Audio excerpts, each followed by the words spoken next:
Hello, welcome to the Sports Philanthropy Podcast. I am your host, Roy Kessel, and today we are very excited to have with us two special guests. We have James Stratford and Jay Kaufman from Fan for Kids, based in New York, New Jersey area. So, guys, welcome to the show. Thank you, Thank Jay. Thank you, Jay. Good to be here with you, and thank you, Roy, for that warm introduction. And excited to be here today. So, I know we've got a lot to cover, and I know that there's just an enormous quality of work that's going on here. And I think it's great for our viewers and listeners to get an opportunity to learn more about each of you. So, why don't we start with James and give us a little bit of your background and then tell us why you got involved with Fan for Kids. No, indeed. Thank you. Again, good afternoon. It's 2 p.m. here now in New York City, where I'm sitting enjoying this call so far. I'm James Stratford. Have an executive master's from NYU, and I've been working in nonprofit organizational leadership for over 10 plus years and the nonprofit landscape for over 20 years. I joined the board of Fan for Kids about 8 years ago because I was really, really blown away about how such a boutique organization has such a vast impact working directly with NYC in New Jersey public schools. My experience comes with like after school. I've worked with national organizations, local organizations, city government, and something that was unique about Fan for Kids was the relationships they had inside of the schools. I got a chance to visit early on. I was a part of some of the rebranding for the organization, helping lead a consulting project with NYU to kind of develop our new logo, as you see. But like I said, what really drew me to the work that Fan for Kids is doing is how in touch it was with the community, how it was innovative as an approach, but more importantly, someone who has worked in schools for so long, I've never seen an organization be able to be seamlessly integrated into the classroom with support from the principals, the families, the communities, and then also making a vast impact to increase access to healthy food options, food education, and exercise to improve the lives of Black and Brown young children throughout New York City and New Jersey. That's something that speaks to my heart. I'm from the Bronx, and I've been around and supportive ever since. Well, that's a great reason to get involved. I think one of the things that we see too often is people getting involved because they like to see their name on a list of a letterhead or a board of directors, and without really taking the time to understand the programming and the substance that goes behind that. And as you said, just enormous results here. So glad to have you with us. Jay, do you want to take a minute and give us some of your background as well? And then we can dive into more depth on the Fan for Kids program. Absolutely. And thanks again for having us, Roy. We appreciate it and excited to tell a little bit of our background. So Jay Kaufman, a little different background than James. I uh, have always been kind of working in sports and played sports growing up. Grew up in the outside of Boston. Moved down to the New York City area and started my career at the NBA. So spent over decades over at the NBA, kind of leading a lot of their insights and strategy and kind of helping grow the league over there. Still consult and can do research on the sports side. And as a parent and somebody that's lived now in the New York City area for 25 years, and as the son of educators, both my parents were teachers at different levels.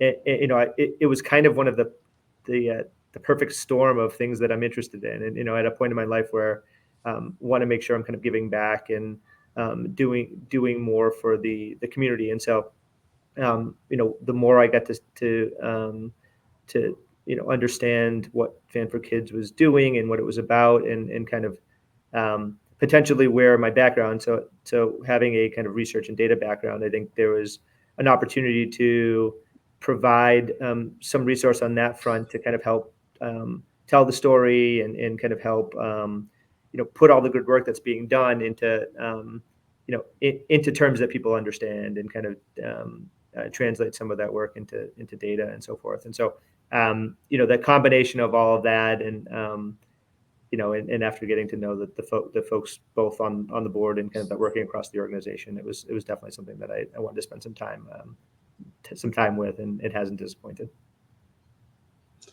Terrific. Well, your passion, both of you, comes through loud and clear, and I think that that's a testament not only to the goals of the organization, right, but just to the whole board itself to create that synergy and energy, right? We hear lots of stories about dysfunctional boards and boards pulling opposite directions, and it sounds like everybody here, James has a pretty clear idea of what you're trying to accomplish. I agree, and I think something else that supports aligning our intention and our impact at Fam for Kids is the deliberation that's put into our vetting and our recruitment of our board members. Right, we want to be intentional that this is a very hands-on board. You have a chance to interact with our organization, our staff, our constituencies, our stakeholders, our community members. We're not looking, whereas we appreciate the kind results that come from fundraising and donations, right? But we're looking for someone who's looking to roll their sleeves up, understand the field a little better, and make a healthy and genuine contribution to the work that we're doing, not just financially, right? We're looking for this to be an investment of the long haul, right? We've been around for 20 years. We just celebrated our 20th anniversary recently. We had an amazing spring gala to kind of increase the work that we're doing in communities, which you hit it right on the nail right on the head, right, Roy, in terms of like being intentional about how we're recruiting board members. But like any other organization, we experience challenges with transitions and things of that nature. So that's natural for any board. But like I said, I think we try to be a little proactive when we're looking to attract new board members to make sure that they are just as committed or their values are aligned with the organization. So they're down to serve the organization for their term. Well, James, you talk about all of that, which is great to hear, because I think focusing a board on what they need to get done is critical. Too often, board members expect that the quote unquote only thing that's going to be asked of them is to raise money or donate money, and getting those that are really invested and passionate about the cause is fantastic. So take us through a little bit more about the program, from an academic perspective and from a substantive perspective about how you implement the Fam for Kids program. No, indeed. Fam for Kids right now, we're partnered in about 14 schools within New York City and New Jersey, 2 charter schools in New Jersey and public schools in New York City. And something that we do is kind of work with the school principals and the school community to understand where there are availability inside of the school classroom days to offer our programs, right? It's classroom instruction. We have instructors that are in the classroom. They're going over and providing access to healthy food, nutritional exercises, as well as physical fitness, right? So sometimes we supplement and work directly hand in hand with the gym class. Sometimes we lead and work like during like lunchtime. So we'll do like healthy food tastings. We'll do cooking demonstrations inside of the class. And then something else that we did that we're really excited about is we launched our whole virtual platform that's still going to this day, right? Like we have like virtual cook-offs with chefs. We have dance parties that allow the families and communities who are not always able to attend in person sometime, right? To still keep that synergy going after school, evening and weekends, right? Our focus is pretty much mitigating the challenges that lead to chronic heart disease and food insecurity. We work in some of the toughest neighborhoods in New York City, but we want to make sure that we understand exactly what the challenge is on the ground, but working with principals to kind of counteract some of those challenges. Something that we're happy to share is that we noticed that our data was favorable, that our students were more likely to attend school or come to schools on days that they have our instruction. Right now, we're not in classrooms every day. We would like to be. We kind of do like piecemeal or touch points, depending on where our funding is at, regardless of the school, to offer program at least a few times a week for a few classrooms. But ideally, our goal will be able to touch every student in every school for 5 days a week to deepen an impact in the work that we do.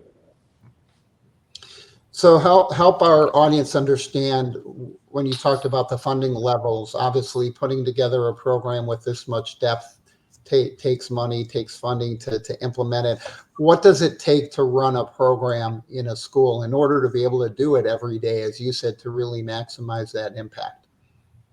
It's almost roughly about $13,000 for one child to have 1 day a week for the school year, right? So give or take, right now we're trying to be innovative to understand how to align our work to the Common Core School Learning Day, right? to be able to probably eventually offer services during after school or the weekend or the evening to obtain some grants. We would love some support from foundations or larger donors that would allow us to increase our impact during the school day. But roughly right now, it's about 12 to 13,000 for one kid, one day a week, for the whole school year, right? So you could imagine doubling or tripling that to reach more kids in more spaces, right? And that's our goal, right? To deepen the impact, because we've been able to see the needle move a bit, but we know there's more work to do in these communities. However, that's why these conversations and these shows are important to amplify the work that we're doing to bridge gaps where possible. Well, Jay, I want to turn it over to you for a minute because you talked about being the data guy and looking at all of that. You know, James spoke about how everything that you're capturing about the success of Fan for Kids is out there. And so Yep. would love to hear more about what you're seeing and how that validates the work that Fan for Kids is doing. Sure. Yeah. And James mentioned the point about kids showing up to school more when Fan for Kids is present during their day. And I think what we're seeing is that there are documented positive data points in a few different areas for honestly not just the kids. We focus on a lot of the kids involved, but it extends to the families as well. And that's purposeful. And so things like fruit and vegetable consumption, like that, when we for the kids that go through the program, that increases almost 75%. There's similar increases in kind of overall physical activity. And that can just be kind of general physical activity, and it even in things as targeted as like shuttle runs or like like we track all of that stuff. So it's when you can actually see the impact that it's having. Back to James's point about class attendance or school attendance. A lot of the benefits follow over into the classroom, and so you see a lot of the kids that are going through the programming. They have less reduction. There's a reduction in like disturbances in the classroom, and there's kind of less incidents in classrooms. And so like typically the kids that are in the program, like we've seen kind of about a 40% reduction in kind of those types of things that obviously foster the benefits go beyond nutrition and fitness. There's just educational benefits, not just for that person, but for the entire class. And so, obviously, we've looked at things like BMI in the past. I know there's differing opinions on kind of if that's the best metric or not, but it's a good metric and it's something that's measurable. And so we've seen, around 10% decreases in BMI for students that participate. So as you can see, like the numbers across the board, whether it's, from a nutrition perspective, whether it's a fitness perspective, or whether it's kind of a broader life perspective, there are clear kind of documented the benefits for the kids that participate. And it does extend to the families as well. Well, you raised some really important points there, Jay. The fact that you're talking about a 10% reduction in BMI, that's an enormous reduction, right? If you look at what the scales are, that's an incredibly large reduction. And I think the things that you're talking about really translate, as you said, throughout life, because these are skills that they're developing, and maybe the focus of how you teach it is on food, on fitness and nutrition, right? But the skills, as you said, the better academic performance, the better attendance, the more focus that's going in, these are things that are going to benefit the youth, the students that go through the program, wherever they end up, right? In whatever career, whatever academic successes they have. That's exactly right. And it's all intertwined, and, it's really about teaching good habits or better habits, good life lessons that they can kind of take with them, not just like you said, in the present time, but into the future, and kind of use that as a foundation for a lot of the stuff that will come in the future. So yeah, we, like I said, we are excited about the impact that it actually has. you mentioned nonprofits and kind of, why people get involved. And, and I think for us, it's exciting to actually meet the people and see the people and kind of see the impact that it's actually having on families' lives. And I think that's why James and I and kind of the rest of the board and the rest of the people working across the organization are doing this, is to really kind of, it sounds cliche, but to make a difference and kind of to help make a difference in a lot of those people's lives.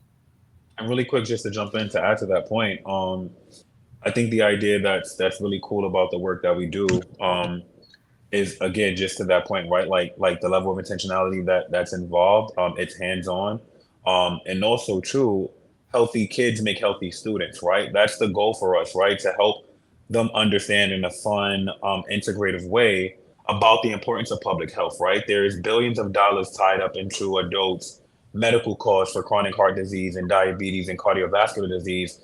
And with a fraction of that investment in our children now, we can overturn some of that unfavorable data with adults, right? And that's why we intentionally partnered with elementary schools, right? We work with K-5 schools so that we can instill those lessons that last a lifetime, right? That's our tagline, lessons that last a lifetime. And you spoke to that in your question, Roy, and also Jay, to his points. We want to start early, right? To be as proactive as possible, overcome some of the cycles of poverty, and then also too counteract some of the challenges with food insecurity, right? Like, it's not just about the teaching of healthy food consumption, right, or access to fitness and nutrition.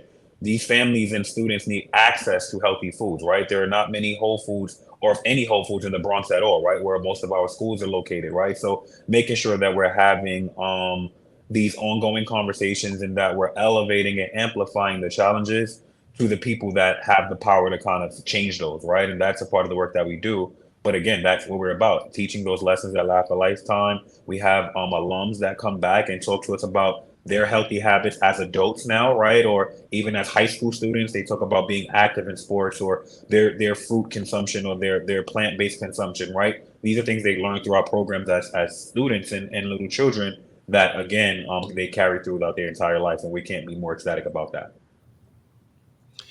Well, I love that tagline of lessons that last a lifetime. That's so important. And, you touched on this. And I think that, James, as you said, right, you've got alumni that come back. So the organization's now been around 20 years, right? That's going to be a significant pool of alumni. Tell us about some of the ways that you engage them to be part of the program, in addition to coming back and speaking to the current students.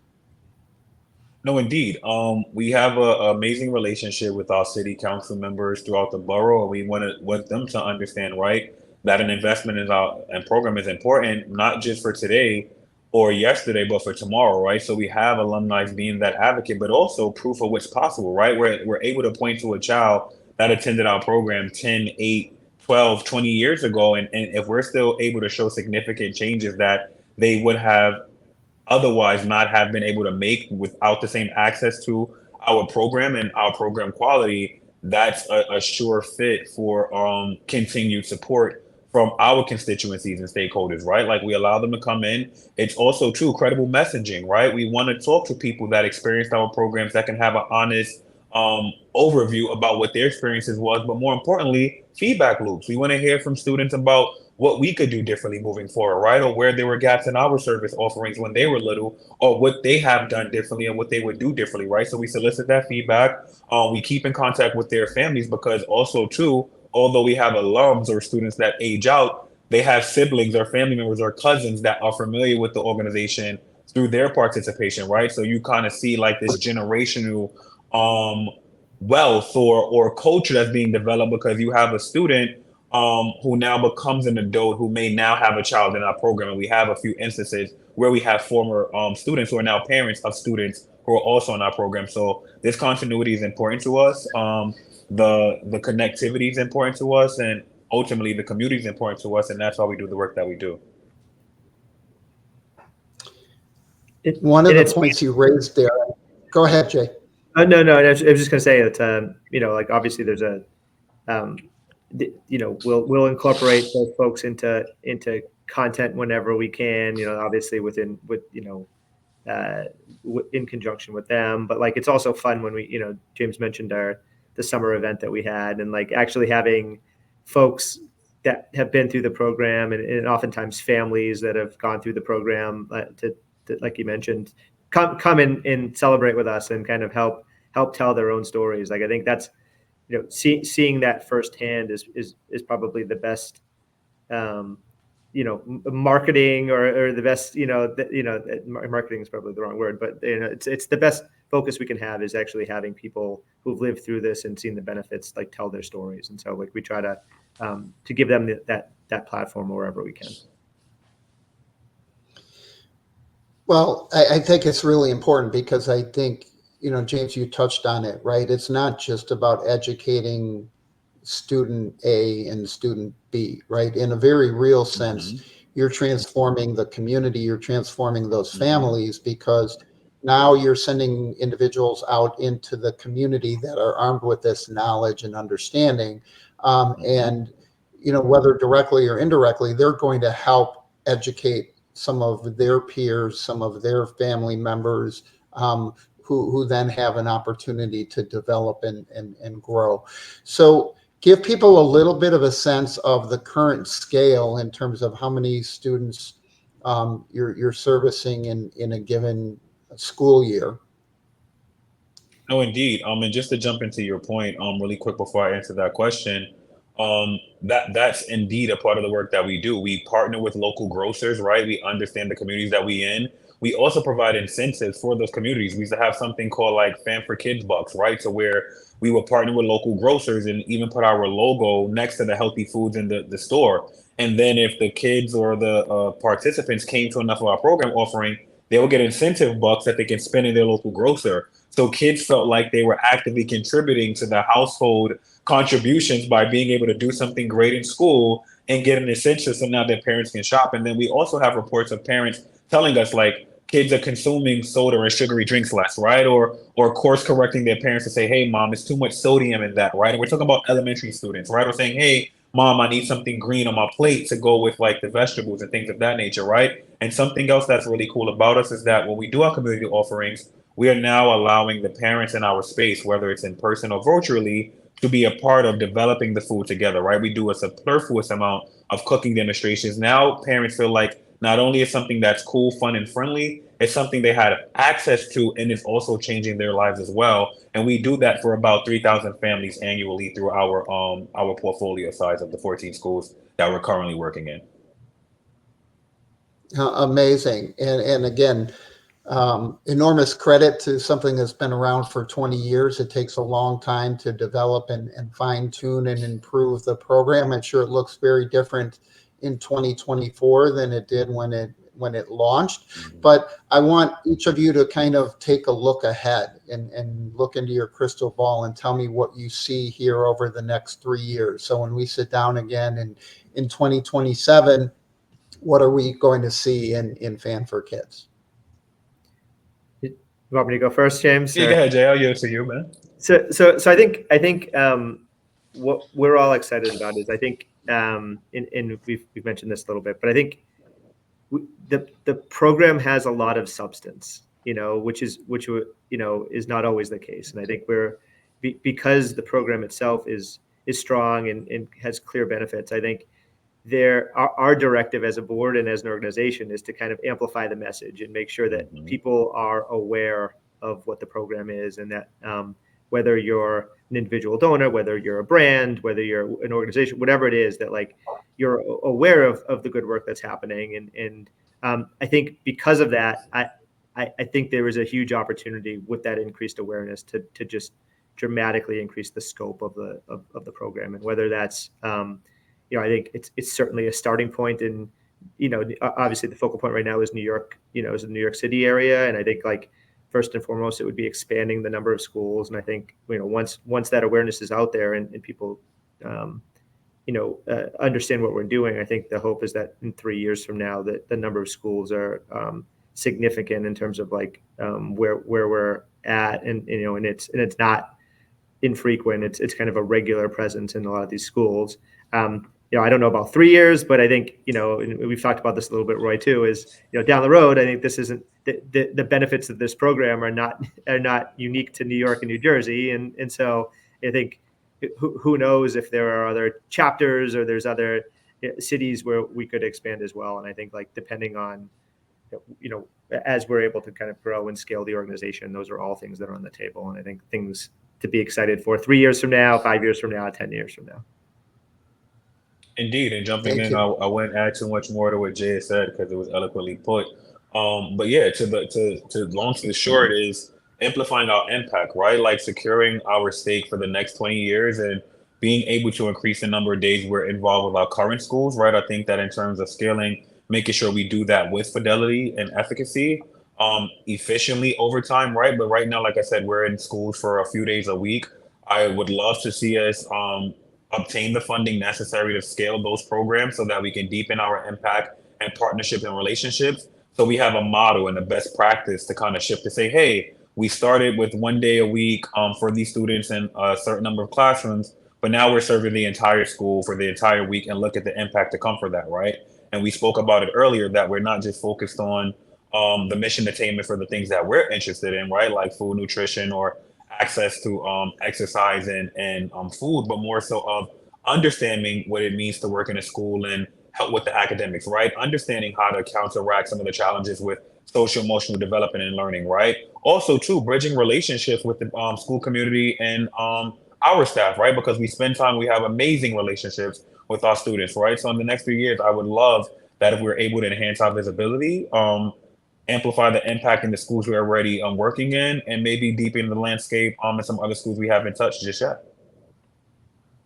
Well, and you both touched on this, and that's so important, right? The need for funding is important, as it is with every nonprofit, but the data that we've seen shows only 26% of the kids in the United States get the recommended 1 hour of activity per day, right? And you think about when we were young and growing up, you had a couple 15-minute recesses, a 30-minute lunch, gym class every day. And that's before you start running around playing ball for hours after school every day. And so the fact that that number is so low, and I've seen some research that talks about the costs, right? The impact on the healthcare system, the negative impact on the healthcare system by having to deal with everything you talked about, from diabetes to obesity to other types of illnesses.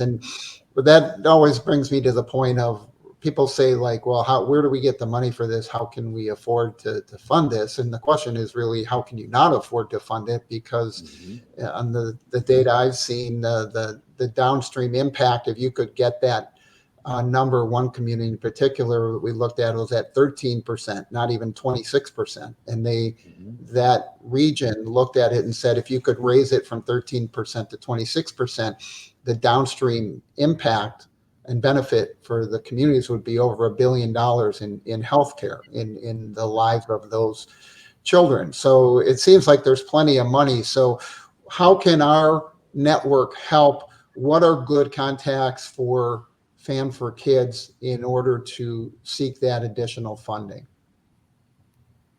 I would think, honestly, first thing we're going to do is assess like mission fit and alignment, right? We're big on not mission drift. So whereas we are open to funding and looking to increase our philanthropy to serve more people in need, we want to make sure it's aligned, right? And that people understand the work that we're looking to do. And then also, too, ideally, year over year contributions, right? We often find out that we are recipients of funding sources. However, we're introducing program aspects that can be maintained, right? Because we may have a super large donor 1 year who's not able to contribute year over year, right? So ideally, we would love some long-term grants or foundation grants without discretionary holds, right? To allow us to be a little innovative in our approach. But right now, we're always fundraising, right? We have a CrowdRise campaign, and what viewers can do, or even constituents or partners or those that care about the show, they can visit us at www.fan4kids.org or email us at info@fan4kids.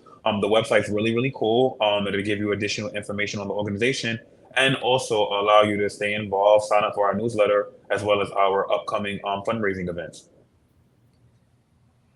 Well, Yeah, and Jay, Yeah, the only thing I'll add too is that like you mentioned those data points, Roy, and like that all the stuff we've talked about doesn't even get into like mental health and like the impact, the devices and social media and all those things that have like created far greater challenges for youth today than we were dealing with. And so when you add in all those factors, it becomes even more important. And I think that's the scope of the types of organizations or people that that there is a fit with Fan for Kids, and kind of the organization is much wider than you'd even think. And so I think like if you truly are interested in kind of the overall health and wellness of like youth and kind of how that will lead into the future, I think that's please reach out to us, and we'd love to have that conversation. Well, James, Jay, thank you so much for coming on and sharing all of your info with us. Been very instructive, and I think that this is going to be really meaningful. I know that we're excited to be able to find ways to partner with you and introduce you into more schools and more communities as you develop and grow, and as we identify some funding streams together. For all of our viewers and listeners, we want to thank you for joining us for this special episode of the Sports Philanthropy Podcast. I'm your host, Roy Kessel, signing off, reminding you to live generously. Thank you.